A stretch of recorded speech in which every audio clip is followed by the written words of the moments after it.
Sartre a dit les autres, c'est l'enfer, ou l'enfer, c'est les autres. Cette citation est d'autant plus vraie si l'on se tourne vers le littoral, parfois.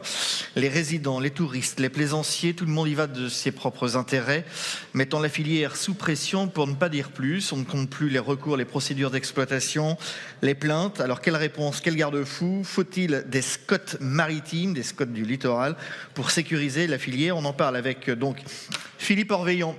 Merci de nous rejoindre, président du comité départemental des pêches d'Ille-et-Vilaine et des élevages marins. Laurence Quérien, congédicultrice, vice-présidente de l'association Bresmer. Bienvenue, Laurence. Jean-François Gobichon, le maire de Saint-Broladre. Bienvenue. Alors, les étiquettes sont disposées. Voilà. Julien Dubreuil, chargé de mission planification spatiale maritime au comité régional des pêches. Catherine Lédin, professeure, enseignante-chercheuse à l'Institut Agro Rennes Angers, ex-agrocampus. Hein. C'est ça, faut pas dire agrocampus, faut dire Institut Agro. Ben, normalement, il y a une étiquette. Hein. Voilà, et Hubert Carré, l'ancien directeur général du comité national des pêches. Non, actuel. Ça commence bien, allez. Bienvenue. Donc une table ronde de 6 personnes. C'est bien. C'est bien. Ça progresse. Ça va bien se passer. Allez, on va commencer, parce que en plus, je crois que Monsieur le maire a un impératif, donc c'est ça. Philippe Orveillon, on commence avec vous, président du comité départemental des pêches d'Ille-et-Vilaine. Vous êtes pêcheur en plongée, vous êtes à la retraite? Oui, je suis récemment en retraite. Récemment en retraite, vous avez fait 25 ans de pêche en plongée. La cohabitation avec les pêcheurs, vous connaissez. C'est une cohabitation d'abord qui s'exerce en interne. Oui, bon, on va commencer par ça, effectivement. Nous, le problème en interne, on règle ça entre nous souvent. On a des problèmes de différence de métier qui font que on partage souvent les mêmes zones de travail, mais pour des métiers qui sont différents, qui peuvent même être antagonistes. Je pense notamment au partage du territoire entre les arts-traînants, art-dormants. Ça peut, à certains moments de l'année, poser des problèmes. Mais on y a travaillé depuis très longtemps et ça continue. Malgré quelques petites anicroches individuelles, globalement, le système fonctionne assez bien. On arrive à peu près à se partager le territoire. On décale des zones, on enferme, on en ouvre, on déplace les engins du nord au sud, de l'est à l'ouest, et par période. Et on arrive à peu près à tenir d'une cohabitation plutôt positive. Vous, à titre personnel, dans l'exercice de votre profession, vous avez vécu justement toutes ces étapes pour arriver à faire en sorte que... Oui, on a eu des petites difficultés au démarrage, puisqu'on était un métier assez récent, d'imposer notre présence au milieu de gens qui n'avaient pas l'habitude de ne pas voir ce qui se passait dans mon nouveau métier, qui était sous la mer en fait. Eux avaient une vision de surface, oui, et nous une vision de fond. Et bon, ça a été un petit peu compliqué au départ, mais justement en mettant des règles entre nous, on a pu se partager le territoire sur des périodes différentes et dans des zones différentes, en alternant d'un bord ou de l'autre, de façon à ce qu'on se croise le moins possible, sachant que pour un bateau qui ne voit pas ce qui se passe en dessous, c'est pas toujours évident de savoir où on est, ce qu'on fait. Voilà. Mais ça, c'est très bien géré. Bien géré. Vous êtes, il y avait combien de pêcheurs en plongée avant? Il y en a combien aujourd'hui? Avant, il n'y en avait pas. J'ai été dans les premiers. Il y a 25 ans? Il y a un peu plus maintenant, 28. Ouais, 28 ans. Et on n'était que 5 bateaux au démarrage à Saint-Malo. Et puis ça a fait des petits, tranquillement. Donc maintenant, on est 7 bateaux sur Saint-Malo, et ça a essayé un petit peu dans les territoires voisins, puisqu'en Côte-d'Armor, ils ont quelques bateaux de plongée aussi, maintenant un peu plus que nous même. Et puis ça va jusqu'à Morlaix, un peu plus loin aussi. Il y a eu des petites velléités en Normandie, mais pour l'instant, ils ne sont pas prêts encore. Mais ça progresse. Voilà. Les pressions sur les usages externes? Alors là, c'est une autre affaire. Là, c'est plus compliqué. Ce qui est facile à régler entre nous, parce qu'on se côtoie régulièrement, l'est beaucoup moins avec les pressions extérieures qu'on peut avoir, les premières que je vois, moi, qui posent vraiment, qui ont posé des problèmes au début et qui vont continuer à en poser, c'est toute l'augmentation du tourisme, en fait. Alors c'est bien d'un côté parce que c'est vrai que ça dynamise des régions, des territoires, donc ça, on ne peut pas passer au travers. Maintenant, quand on sait que le territoire qui était d'usage pour la pêche il y a 50 ans est vraiment colonisé un petit peu, a été colonisé beaucoup par l'usage de la des activités de plaisance. Alors c'est bien, il en faut. Maintenant, c'est vrai que toute la bande côtière, notamment, c'est celle qui est le plus impactée. Après, plus au large, c'est autre chose. Mais la bande côtière est vraiment soumise à forte pression. Des zones de mouillage qui s'étendent assez régulièrement, du tourisme de masse un peu, puis tout ce qui tourne autour aussi on a vu ça surtout après le Covid. C'est tous ces gens qui repensaient leur vie un petit peu et qui décident de venir se mettre un petit peu au vert ou au bleu à côté de chez nous, et qui travaillaient dans les villes avant et qui posent d'autres problèmes déjà par le fait qu'on augmente le nombre de personnes à être sur un territoire, et souvent dans les communes, même s'ils ont fait beaucoup de travail là-dessus pour tout ce qui est les centrales de traitement des eaux, enfin voilà je ne sais plus comment ça s'appelle d'ailleurs. Les stations. Merci. Oui, monsieur le maire, je vois qu'il est au courant du problème. Il est ravi. Voilà. Même s'il y a eu un gros travail de fait, on se rend compte quand même qu'avec une augmentation rapide et pas très prévisible de cette pression démographique, on va dire, même s'ils ne sont pas nés sur le territoire, peut poser des problèmes souvent de sous-dimensionnement des infrastructures d'épuration, avec tous les petits ennuis qui peuvent aller avec sur la qualité de l'eau. Parce qu'il faut savoir que quand même, la qualité de l'eau, c'est quand même l'essentiel pour nous les pêcheurs, mais aussi pour les conchyliculteurs, qui sont les premiers touchés quand la qualité de l'eau n'est pas au rendez-vous. On voit aussi la prolifération, je ne sais pas si le terme est peut-être un peu exagéré, mais en tout cas l'augmentation du nombre de projets sur les EMR. Oui, ça c'est pareil. Alors c'est toujours le même truc. Alors on a effectivement donc la pression touristique qui s'intensifie avec des populations qui augmentent, voilà. Et puis on se retrouve maintenant à gérer, parce que c'est nécessaire, je pense aussi. Mais c'est un peu embêtant parce que nous, notre territoire, en fait, c'est le seul territoire qui reste disponible encore pour en surface, quoi. Et si bien qu'on est pour les zones, les EMR, les zones, voilà, on a les parcs éoliens, on a comment on appelle ça d'ailleurs, tout ce qui est des trucs, enfin les zones Natura 2000 et tout ça. Oui. Les aires marines protégées. Ouais, voilà, je cherchais le nom, merci. Décidément, j'ai un problème de vocabulaire, moi, aujourd'hui. Voilà, on a... Enfin, les trucs, là, les... Ouais, les trucs, tu sais bien les trucs, là. Ouais, voilà. On a toutes ces zones-là qui s'additionnent, en fait, c'est que chacun... et c'est justifié, j'imagine, mais le problème, c'est que la seule surface qui est disponible pour installer ces nouvelles choses-là, eh ben c'est forcément les territoires de travail des pêcheurs. Voilà. Et le problème, c'est que nos métiers exigent qu'on soit très mobile et de passer d'une zone à l'autre. Et si on se retrouve avec des barbelés un peu partout, à un moment, notre métier va être assez difficile à amener jusqu'au bout. C'est pas toujours simple. Si on regarde un peu plus au nord, il y a aussi le cas du Brexit.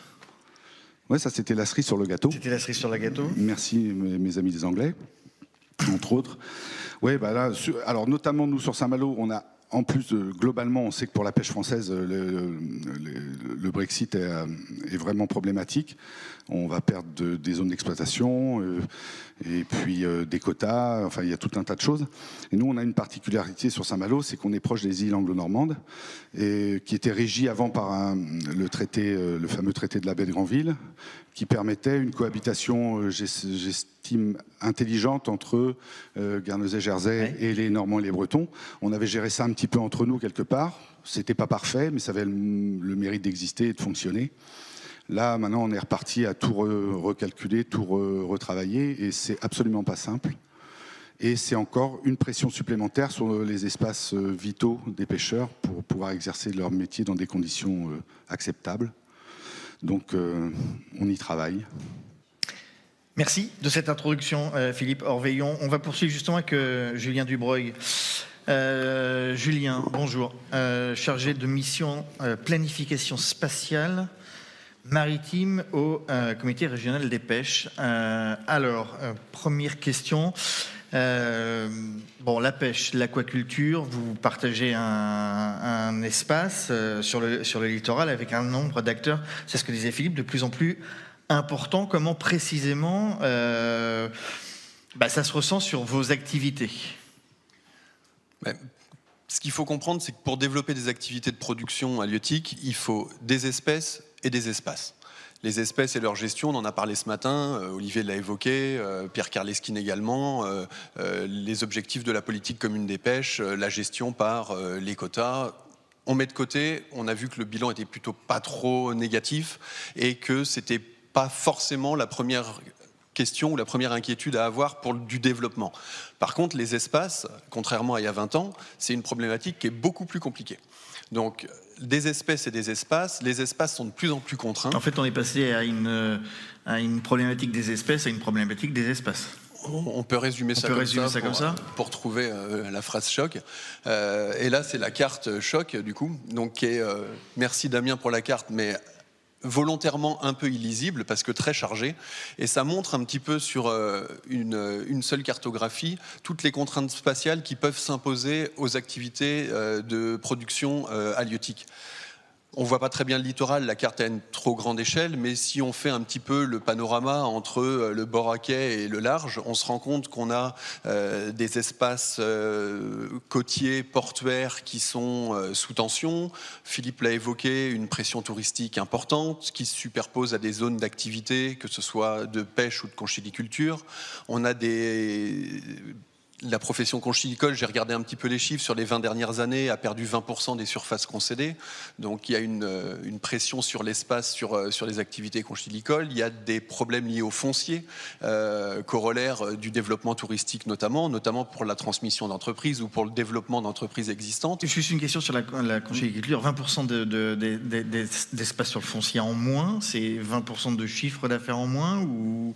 Alors, j'ai pas l'expertise pour vous dire l'impact sur le chiffre d'affaires, mais pour se concentrer sur le volet spatial, en tout cas, c'est un volume de production ça reste 20% d'espace en moins accessible à la production, quoi.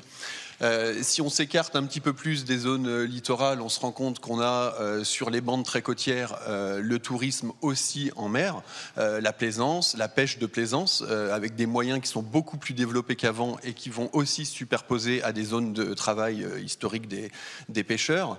On a des dérogations accordées dans la bande des 3000 qui, pour des raisons environnementales, commencent à être de plus en plus remises en question. On a des aires marines protégées et on voit que la bande côtière des 12 000 c'est un peu plus de 50% d'aires marines protégées sur nos littoraux. Si on s'écarte encore un petit peu plus, on voit une très grande zone blanche dans le golfe de Gascogne au milieu du plateau continental.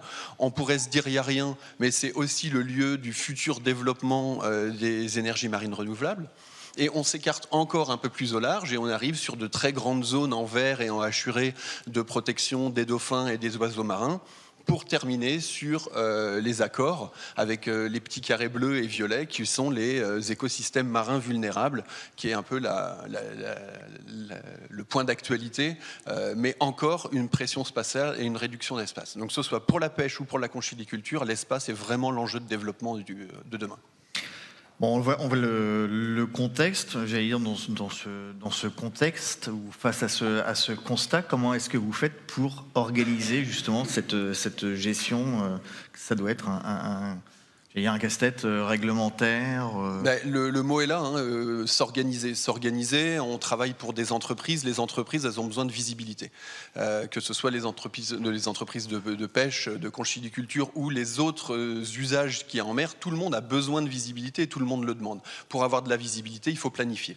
Et planifier, c'est réussir à avoir une vision prospective des choses et à regarder quel développement on peut faire en fonction des orientations politiques qui sont données et mesurer l'impact que ça peut avoir sur les autres activités. Donc c'est s'organiser, c'est se parler.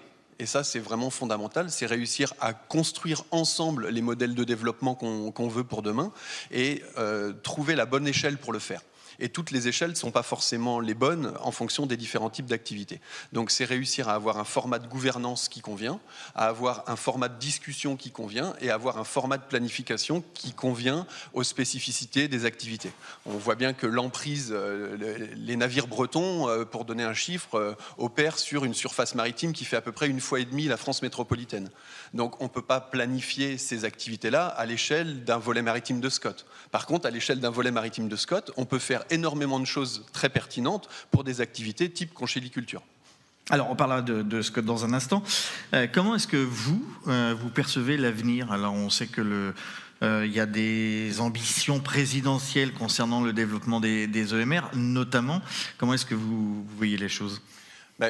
Pour l'instant, de manière assez sereine, parce que le premier exercice de planification qu'on a réalisé dans le cadre des documents stratégiques de façade, on a trouvé que l'exercice avait été plutôt bien mené. Les acteurs étaient au centre de la discussion et de la prise de décision aussi sur les orientations qu'on voulait donner à nos espaces maritimes.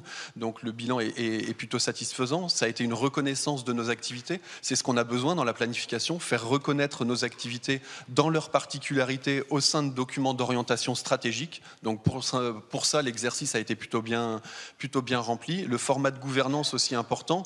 Tout a été travaillé sur un modèle issu du Grenelle, modèle type grenellien à 5 collèges, administration, élus, associations environnementales, socio-professionnelles et syndicats. Tout le monde est représenté, tout le monde a voix au chapitre. Et c'est le point de vigilance que j'ai sur ce format de gouvernance, c'est-à-dire de pas trop essayer d'en sortir. Parce qu'on entend souvent, oui, on le fait sans vous, mais on le fait pour vous. Oui, mais faire quelque chose pour moi, sans moi, c'est le faire contre moi. C'est pas de moi, hein. Mais ça revient un peu à essayer de faire avaler la pilule en disant on fait des choses positives pour vous, mais finalement, on les maîtrise pas. Et on ne peut construire qu'avec ceux qui savent. Et ceux qui savent, c'est ceux qui sont sur le terrain. Et par rapport à votre question sur les énergies marines renouvelables, oui, c'est le gros enjeu de demain de la planification spatiale maritime. On a des ambitions présidentielles qui ont été affichées dans le discours de Belfort qui parle de 50 parcs éoliens offshore. On voit quelques carrés rouges sur la carte, c'est les projets actuellement en cours. Donc il faut imaginer multiplier ça par 5 ou 6. Il va falloir trouver la place, il va falloir bien réfléchir aux conséquences que ça a aussi. Ça représente des surfaces qui sont de l'ordre de plusieurs milliers de kilomètres carrés. Donc en fonction de où on les mettra, on perdra forcément un pan d'activité. Qui dit pan d'activité dit volume associé. Frédéric Touliou le disait ce matin, le volume, c'est aussi ce qui tient des entreprises sur la filière aval. Donc voilà, c'est des choses qui doivent se réfléchir, pas en silo, mais en planifiant toutes les activités en même temps. Et le risque de vouloir planifier trop vite les énergies marines renouvelables, c'est de faire une planification uniquement pour un secteur, uniquement sectorielle sur les EMR, et oublier qu'en mer, il n'y a pas que les énergies marines renouvelables, il y a tout le reste.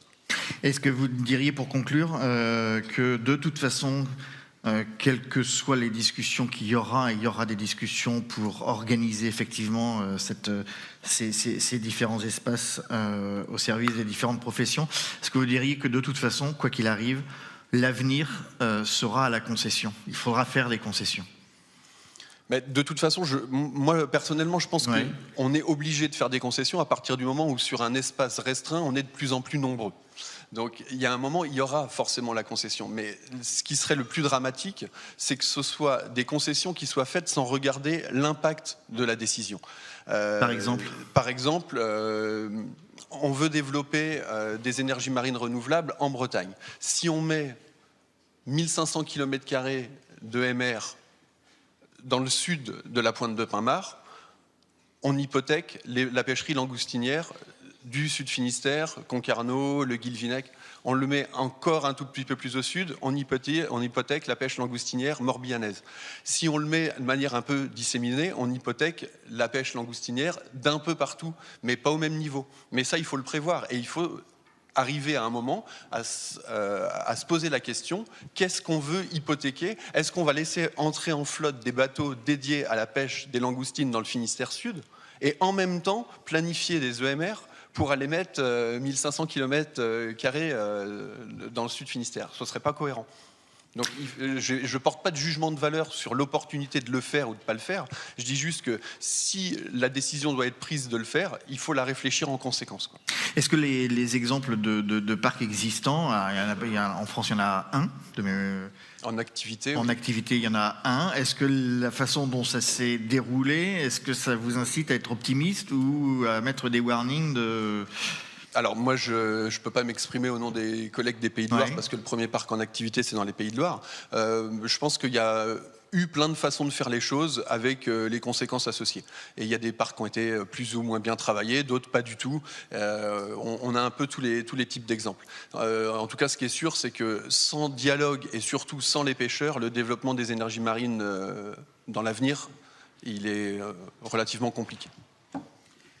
Laurence Quérien, vice-présidente de l'association Breizhmer et vice-présidente du comité régional de la conchyliculture Bretagne-Nord. Vous êtes également chef d'entreprise, 4e génération ? Oui, tout à fait. Bonjour. Bonjour. 4e et le petit 5e vient de naître il y a 1 mois et demi. Parce que moi, j'ai de l'espoir. Justement. Vous avez de l'espoir ? Complètement, oui. Et je suis très positive. Même si tout va mal, je suis très positive. Alors, on va commencer par le tout va mal. Voilà, on va commencer par le tout va mal.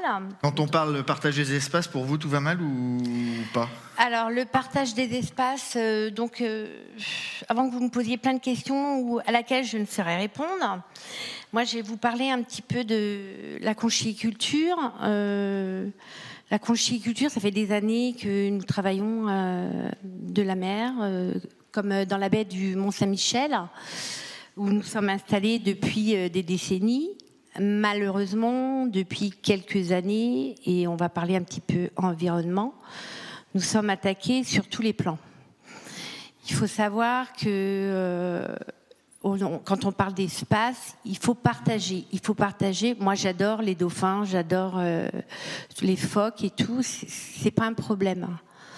Sauf que plus ça va, plus il y en a, et plus on s'aperçoit que nous, on commence à déranger. Parce qu'il suffit qu'un dauphin aille sous vos tables à huîtres, et ce que je veux dire, c'est qu'on risque d'abîmer l'animal, et on risque de nous dire, écoutez, comme vous gênez, il va falloir partir.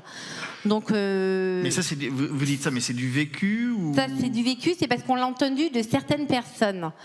Il y a du vécu aussi où plus ça va, plus vous avez certaines associations qui commencent à dire que le tracteur qui passe devant chez lui commence à déranger. Quand on remonte de la marée, malheureusement, nous sommes remplis de vases. La vase va sur la route, donc ça dérange. On commence à déranger. Vous dérangez des riverains qui étaient là, des riverains qui viennent d'arriver. Ou qui viennent d'arriver. C'est des Non, nouveaux. ce sont des personnes qui viennent d'arriver. La problématique chez nous, et je pense que c'est un petit peu partout, c'est que plus ça va, plus je vois sur Cancale comme dans la baie, beaucoup de personnes viennent vivre leur retraite chez nous. Ils ont été dans des grandes villes où ils ont été bousculés, où ils vivaient à une allure pas possible. Et quand ils arrivent chez nous, ils veulent de la tranquillité. Donc tout les dérange. Nous les dérangeons. Ils veulent la vue sur mer, donc ils veulent surtout aucune gêne. Et donc ça devient problématique. C'est pour ça que moi, j'aimerais avoir, Julien, je m'excuse, mais voilà pourquoi Breizhmer est là, c'est qu'on puisse travailler ensemble. C'est que moi, j'aimerais un volet maritime. J'aimerais un volet maritime pour qu'on puisse dire, dans tel endroit comme dans la baie, vous avez des ostréiculteurs, ils seront là et on n'y touchera pas. Vous avez des mythiculteurs, ils sont là, on n'y touchera pas. Et ainsi de suite, des pêcheurs de palourdes et tout. Parce que nous, tous ensemble, toute la profession, nous nous entendons bien, on arrive à travailler. Mais le problème, c'est que c'est l'environnement qui pose souci. Donc vous arrivez quand même à travailler ensemble ? Ensemble, oui, avec les pêcheurs, les conchyliculteurs, on s'entend, oui, on arrive à travailler. Mais vous avez l'impression de ne pas être suffisamment, malgré que vous parliez d'une seule voix, de ne pas être suffisamment écouté ? Nous ne sommes pas trop écoutés, non. Enfin, par certaines personnes, oui. Quand vous dites certaines personnes, vous parlez de qui? Des élus, Il y a des élus qui comprennent très bien, qui essayent de nous aider. Il y en a d'autres qui ne comprennent pas et puis qui disent que non, c'est comme ça. Et le SCOT, moi j'aimerais que le SCOT, donc on soit reconnu au niveau de la mer, mais aussi au niveau terre.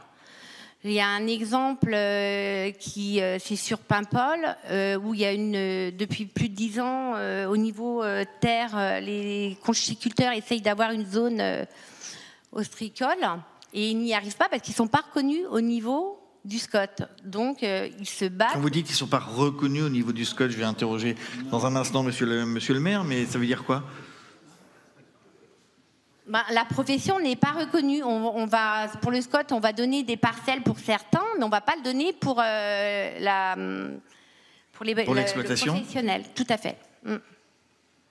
Et alors vous réclamez un SCOT du littoral. Je ne sais pas si on peut appeler ça comme ça, ou un volet maritime. Oui, un volet maritime. Et j'aimerais que ce volet maritime soit aussi fait avec les professionnels.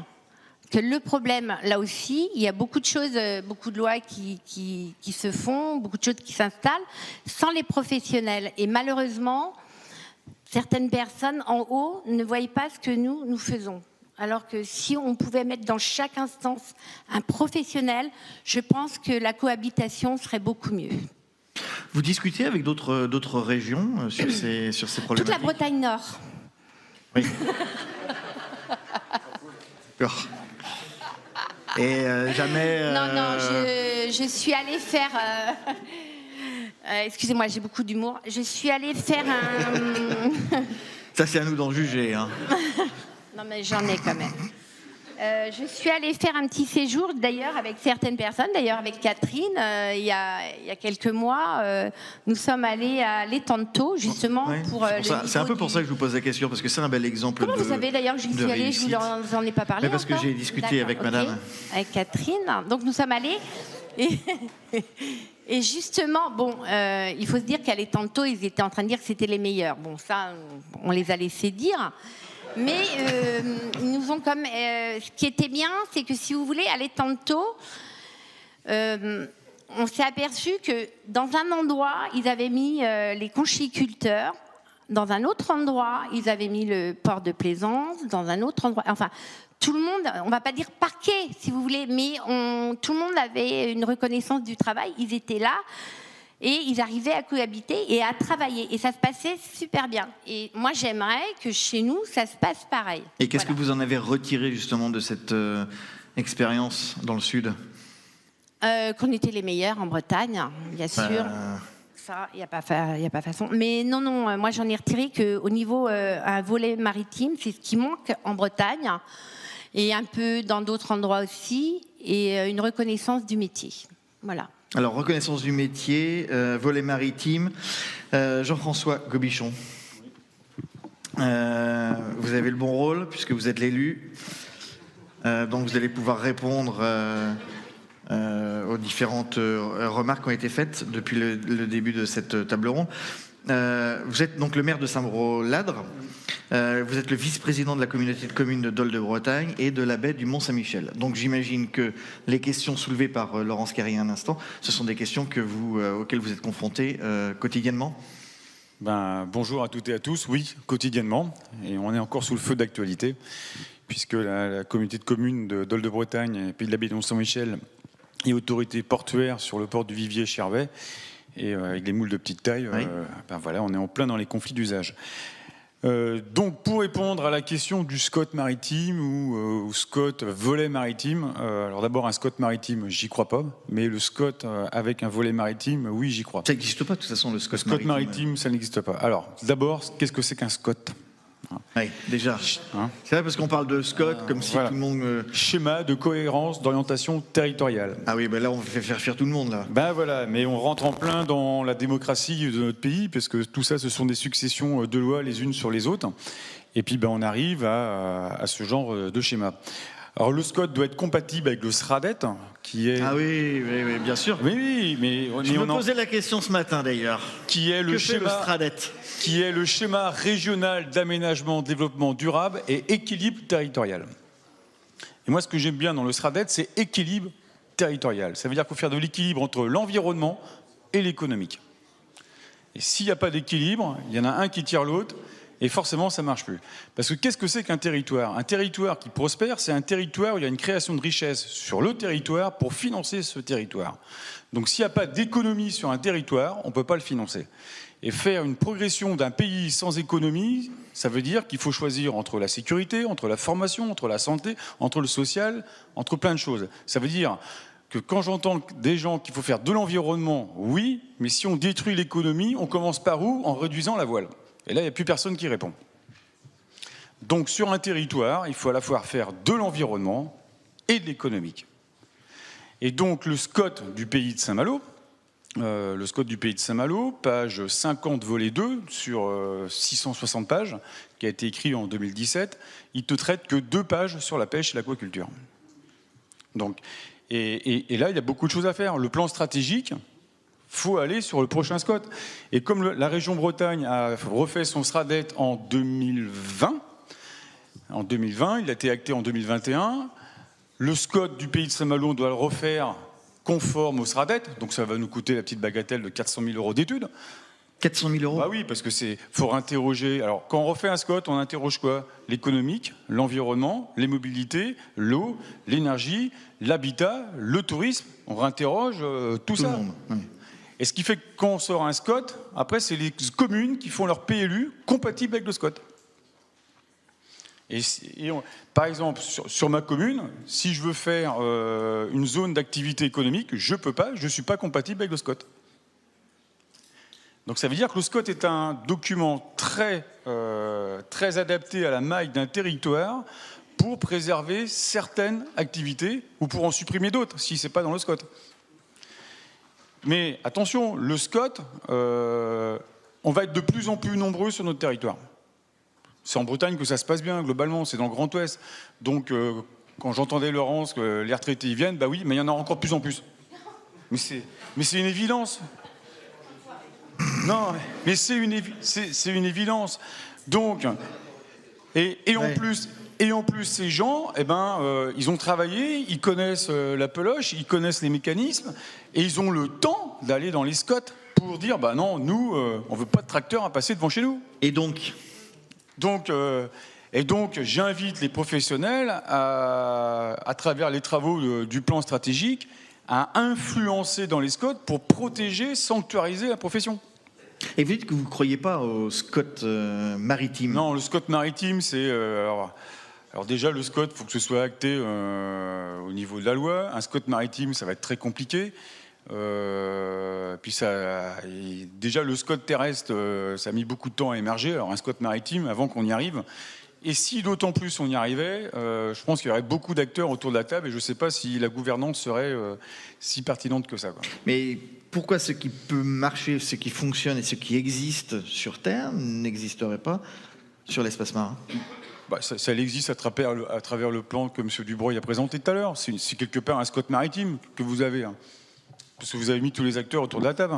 Document stratégique de façade, oui, ça peut s'en apparenter à l'échelle d'une façade maritime et qui a une projection en mer jusqu'à la limite de la zone économique exclusive. Mais pour juste rebondir sur ce que disait Laurence tout à l'heure, qui s'excusait, mais il ne faut pas, on n'est pas du tout opposé au SCOT, bien au contraire. Le seul point de vigilance qu'on a par rapport à ces documents-là, c'est que quand le bateau va sortir du port, s'il va à droite et qu'il y a un SCOT volet maritime qui s'étend sur 1 mile et qui dit il y a une reconnaissance de la pêche et qui, quand il va à gauche, il y a un SCOT qui s'étend jusqu'aux 12 000, qui est la limite théorique de la projection maritime, qui a des orientations différentes, c'est pas forcément adapté à la nature de l'activité. Donc je pense que la reconnaissance de nos activités dans des documents stratégiques d'orientation, elle est fondamentale, mais on doit trouver chacun le bon vecteur pour nos activités, quoi. Est-ce qu'il faut un SCOT pour tous les usagers ?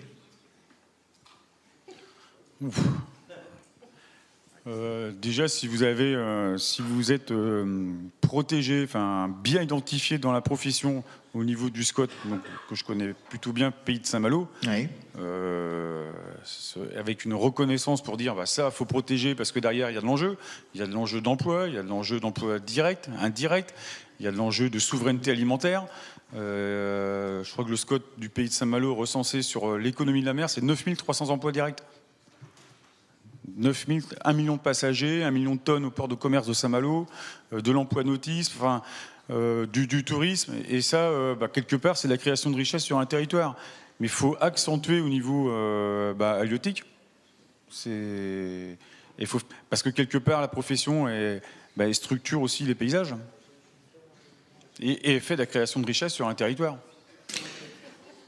Jean-François Gouichon, je vous libère dans un instant parce que je crois que vous deviez partir à 15h30. Une dernière question. Une dernière question. Vous me disiez, organiser les espaces, les SCOT, très bien, même si ça coûte effectivement très cher, etc. Et après, d'ailleurs, la question de qui paye, parce que c'est aussi une question importante. Vous me disiez, en même temps, parallèlement, attention à une sorte d'inflation de textes réglementaires qui enferme et qui fait que, il y a un moment, ça pourrait paralyser. Si je vous ai bien compris. Hein. Oui, parce qu'à force de mettre des couches et des couches et des couches et des couches, il y a forcément une couche qui est en contradiction avec une autre. Hein. Et donc, à un moment donné, après, c'est mon point de vue personnel, mais la juridication de notre système évince le bon sens sur le terrain.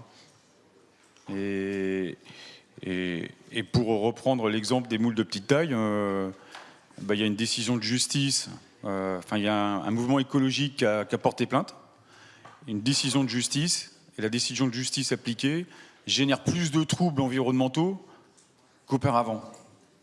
Donc, où est le bon sens là ? Et pourtant, on a appliqué pleinement la justice. À un moment donné... après, c'est un problème politique parce que quand on est dans ce genre d'aberration, on s'aperçoit que c'est de l'abstention, abstention dans des votes. Et puis après, c'est les extrêmes qui montent. Mais à un moment donné, mais qui c'est qui va prendre le rôle pour dire allez, on y va comme ça, même si on n'est pas tout à fait carré, mais remettre du bon sens. Voilà, c'est pas plus facile. De bon sens et moins de réglementation. Merci beaucoup. Hein ? Il est 29. Impeccable, je vous libère.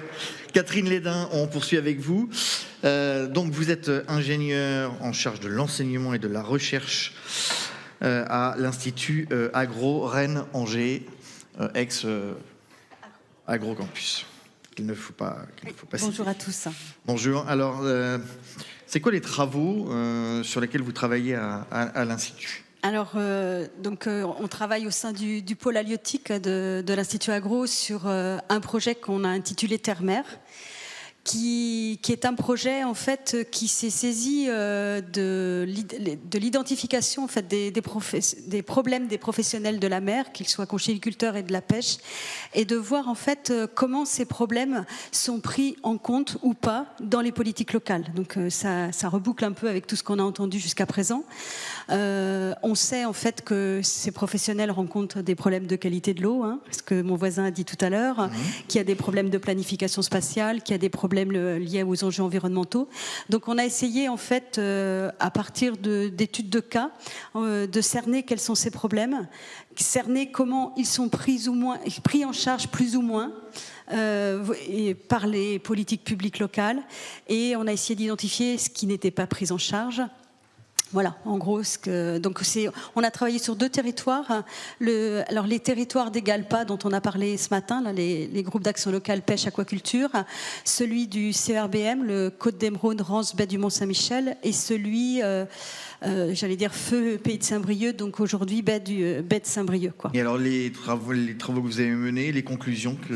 Alors les conclusions, on a identifié en fait un certain nombre de problèmes.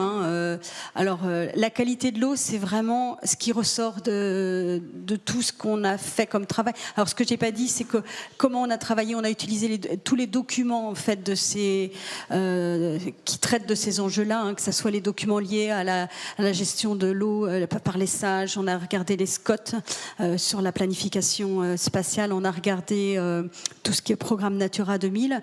Et puis après, on a engagé une série d'entretiens sur ces deux territoires. Avec les professionnels ? Avec les professionnels et avec les personnes en charge de ces politiques-là, qu'ils soient élus ou administratifs, même si on a plus d'administratifs que d'élus. On a rencontré aussi des associations. Voilà.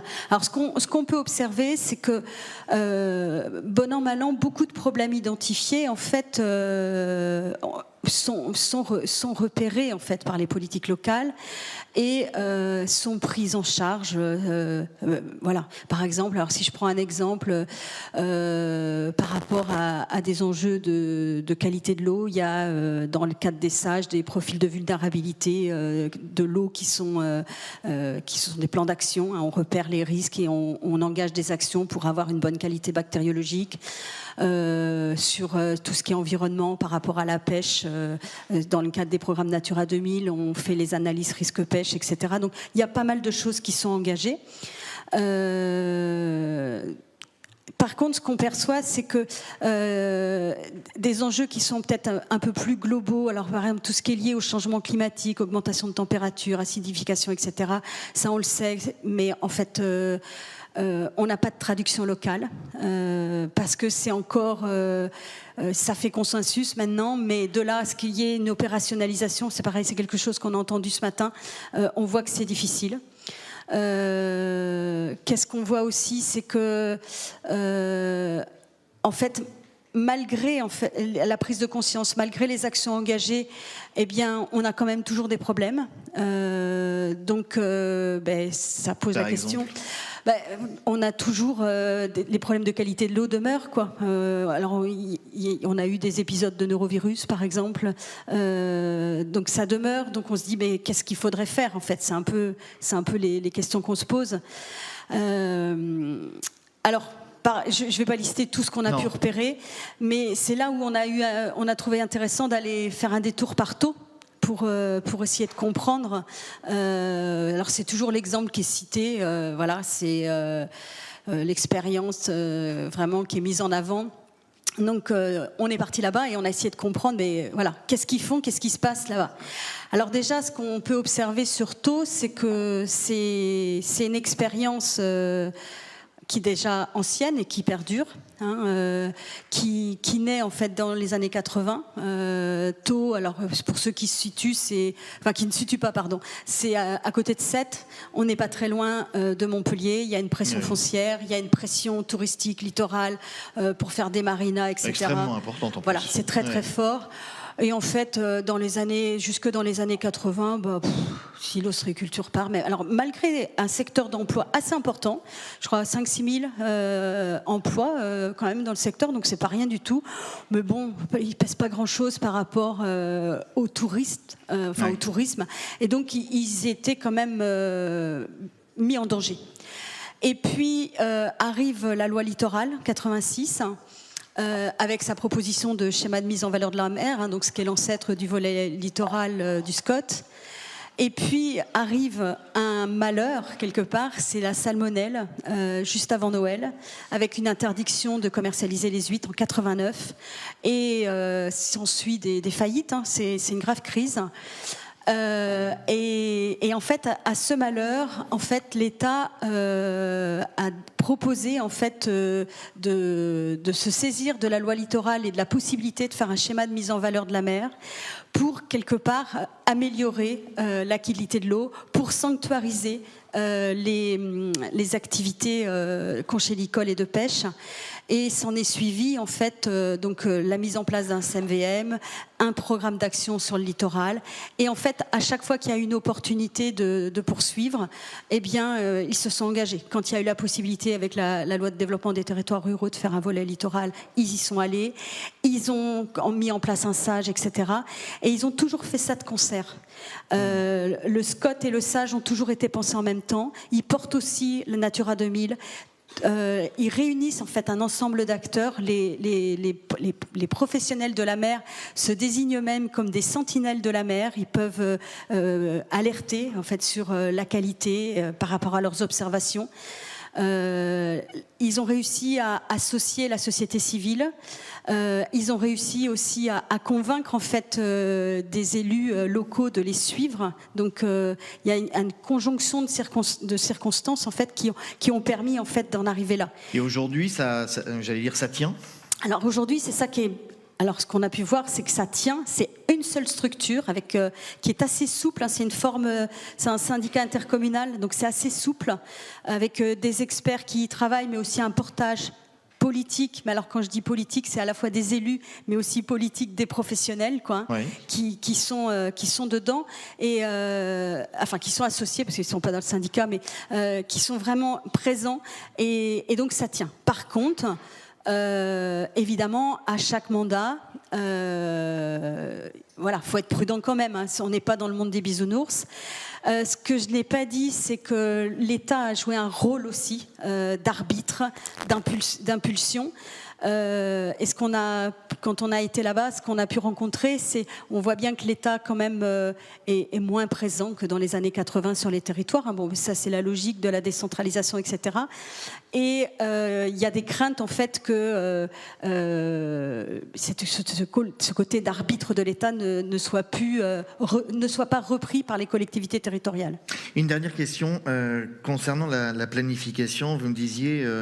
Le problème de la planification, c'est la représentativité des professionnels. Ce sont des professions qui sont trop petites pour être suffisamment entendues. Et là, il y a un gros boulot à faire. Oui, alors ça, c'est quelque chose qu'on entend. Alors, effectivement, on l'a dit tout à l'heure, c'est très important que les professionnels soient représentés. Mais dans toutes ces instances, on a énormément d'instances de concertation. On sait que c'est hyper important. Voilà, j'ai bien apprécié la citation. Si je suis pas là, voilà, tu es contre moi, et forcément. Mais il faut faire attention aussi, c'est que comme ce sont avant tout des professionnels, eh bien, ils peuvent pas non plus courir de réunion en réunion. Et donc, en fait, le gros enjeu, c'est comment en fait laisser la place aux professionnels pour être là, pour se faire entendre, mais comment ne pas démultiplier et les commissions et les réunions, parce que c'est la meilleure façon qu'ils soient aux abonnés absents, parce que c'est pas leur métier. Et donc, ils sont pas représentés dans ce cas-là, quoi. Même si on leur a théoriquement laissé la place, quoi. On termine avec vous, Hubert Carré, directeur par intérim, si j'ai bien compris, du Comité national des pêches maritimes. Et des élevages marins. C'est vrai, je cite jamais les élevages marins, mais c'est très important aussi. Oui, alors vous avez le droit aussi de prendre un micro, oui, voilà, et de parler dans le micro. Voilà, c'est nos amis voilà, parce que c'est toujours mieux pour les gens qui nous écoutent, s'il y en a. Un mot sur le partage des espaces. Vous avez travaillé beaucoup sur les EMV, les écosystèmes marins vulnérables. Oui. C'est ça? Oui. Alors ça, c'est au large. Oui, mais très loin. Moi, j'ai pas du tout travaillé. Non, pas vous. Si j'avais travaillé, je les aurais pas faites. Voilà, d'accord. Je les aurais pas fait. Voilà.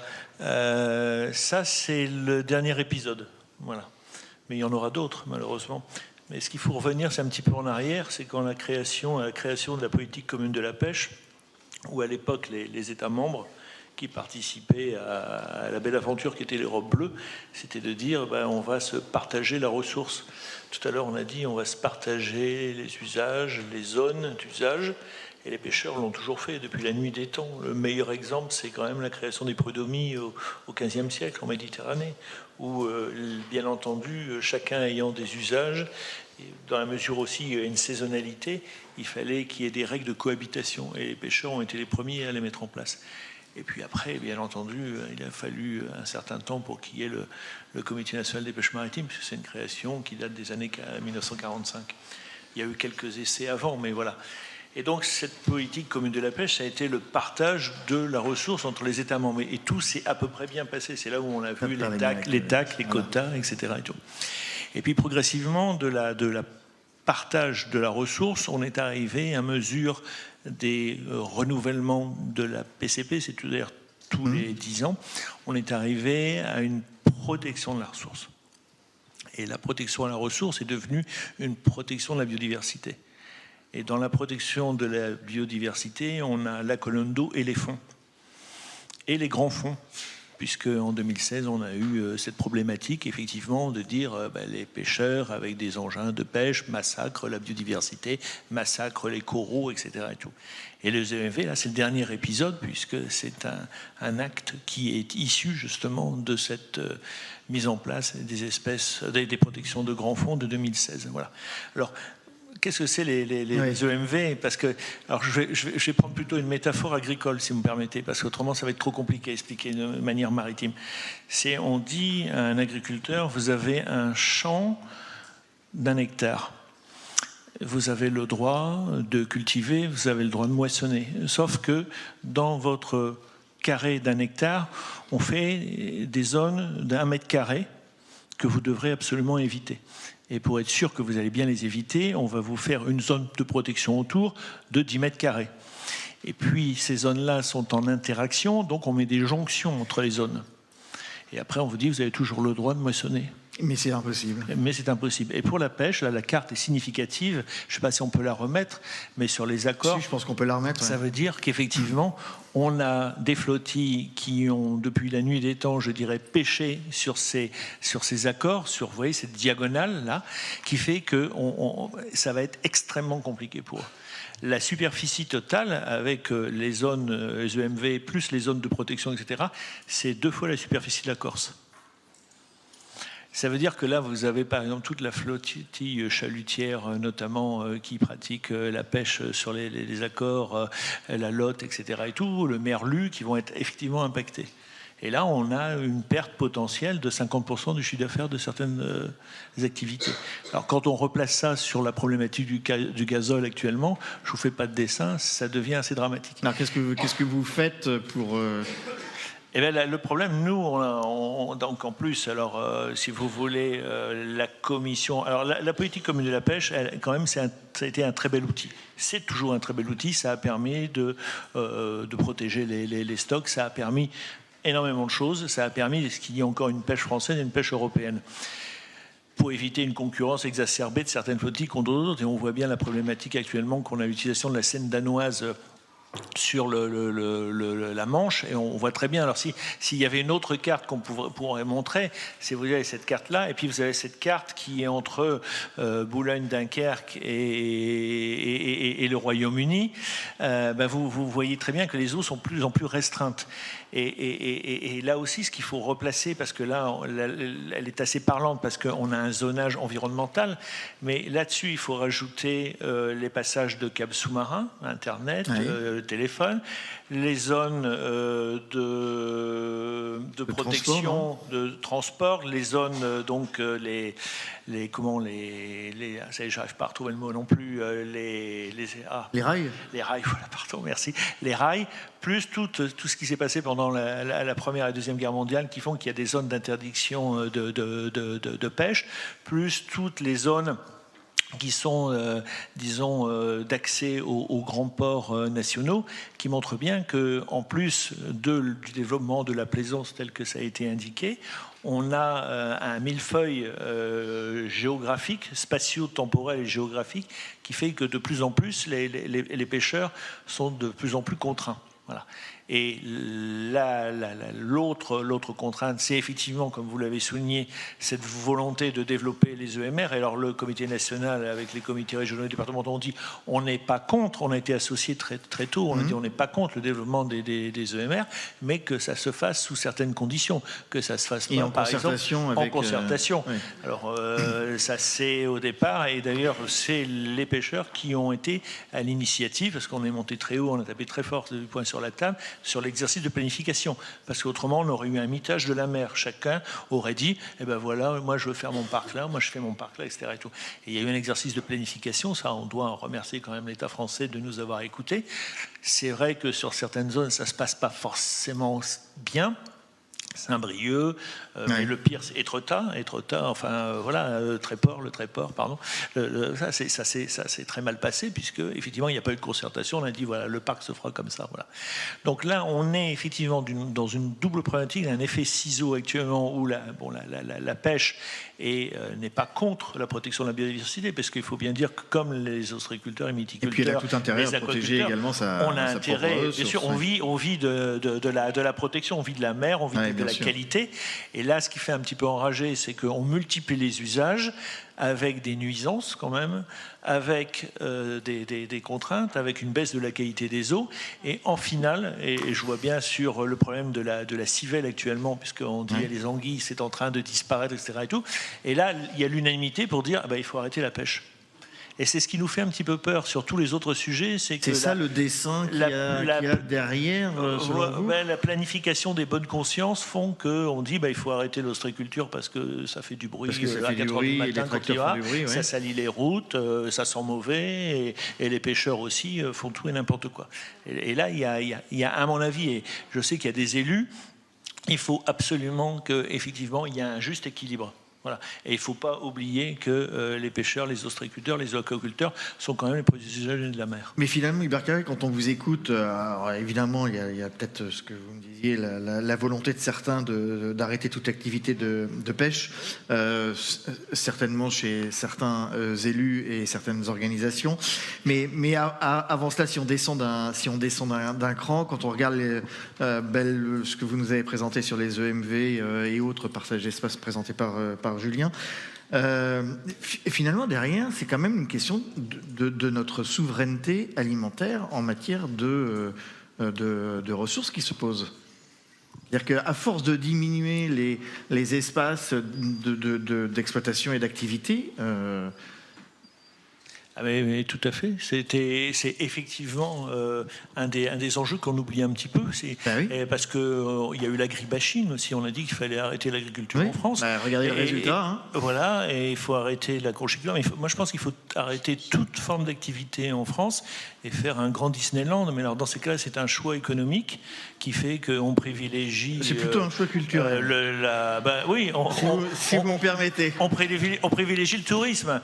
Mais effectivement, la pêche, et c'est ce qu'on dit, les pêcheurs ne détruisent pas la biodiversité. Ils extraient une partie de la biodiversité pour en faire de la nourriture et pour nourrir les hommes et femmes. Voilà. Mais je crois que ça, malheureusement, c'est quelque chose d'un peu de... J'enfonce une porte ouverte, c'est un peu fondamental, mais c'est oublié. Et depuis une dizaine d'années, depuis le Grenelle de la... Moi, j'ai bien vu le Grenelle de la mer, Grenelle de l'environnement, Grenelle de la mer, j'y ai participé. On a vu qu'il y avait eu un mouvement de bascule. Un mouvement de bascule, oui. On va passer aux questions de la salle, s'il y en a. Jacques ? Je prends un micro ? Oui, c'est mieux. Ou alors tu cries.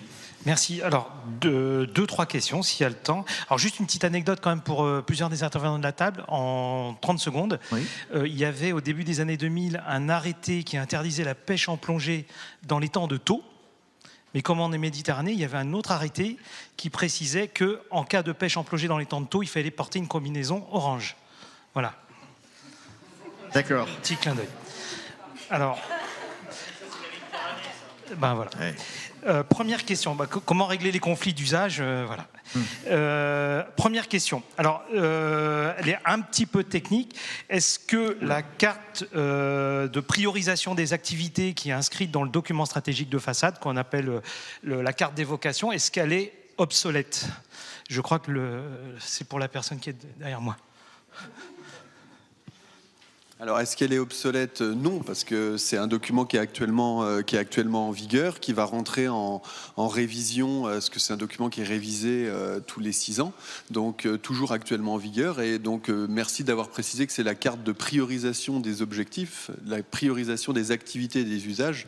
Et ça, c'est peut-être un point que j'ai oublié de détailler tout à l'heure, mais qui est fondamental. Gaël me demandait quelle perception on avait de cette planification-là. Donc, plutôt pas mauvaise dans l'exercice. Et surtout, sur le résultat, c'est des orientations stratégiques pour des secteurs maritimes en partage, en priorisation, parce que certaines activités, et on le demande tous ici, nécessitent d'être priorisées, reconnues prioritairement sur certains espaces, mais pas reconnues forcément exclusivement sur certains espaces, parce qu'on peut aussi s'entendre avec d'autres usages pour des questions de saisonnalité, pour des questions de compatibilité, et l'idée, c'est pas de mettre les autres dehors pour être chez soi, l'idée, c'est de faire ensemble et de rendre nos activités et l'environnement compatibles. L'harmonisation, oui. Okay. Deuxième question, les professionnels s'impliquent-ils dans les conseils municipaux et dans les associations ou laissent-ils leur place à d'autres qui travaillent contre leurs intérêts? Ça, je pense que c'est une question pour Laurence Carré. Alors, donc j'ai oublié de vous préciser, je suis conseillère municipale adjointe à Cancale. Voilà, ostréicultrice aussi. Donc, oui, on commence à s'impliquer. Il est sûr qu'il y a quelques années, je ne l'aurais peut-être pas fait parce que on avait la tête dans le guidon, on travaillait, puis tout se passait bien. Mais depuis quelques années, puis maintenant je commence à vieillir, j'ai le temps, puis j'ai mon fils qui reprend. Donc j'ai le temps d'aller aux réunions, parce que comme dit Catherine, il est vrai que toutes les réunions, il faut avoir le temps. Donc maintenant, moi j'ai le temps de le faire. Mais et puis ça devient une obligation, oui. Et je pense que les années à venir, il faudrait que dans tout le bord littoral, toutes les villes, il y ait des professionnels en tant qu'élus. Oui.